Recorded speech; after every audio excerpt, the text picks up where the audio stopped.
மியான்மரில் மனிதன் 100 வருடத்தில் காணாத நிலநடுக்கம் தற்போது மிக கொடூரமாக நடந்துள்ளது.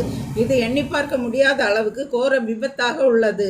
இது 7.7 ரிக்டர் அளவு ஆகும்.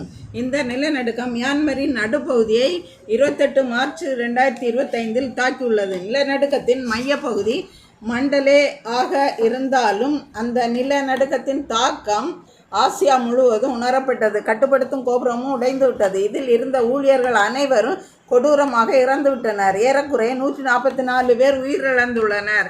730 பேர் காயப்பட்டுள்ளனர். இந்த அழிவு மிகவும் அதிகமாகியுள்ளது. மருத்துவமனைகள், வீடுகள், பள்ளிக்கூடங்கள், பாலங்கள், உணவு விடுதிகள் போன்ற பல கட்டமைப்புகள் அழிந்துள்ளன. இதனை அகற்றும் பணி தீவிரமாக நடைபெற்று வருகிறது. அமெரிக்கா மற்றும் இந்தியா உடனடியாக உதவி புரிந்து வருகிறது. சர்வதேச விமான நிலையம் கடுமையாக பாதிக்கப்பட்டுள்ளது. பாங்காங்கில் பொது பரிமாற்றம்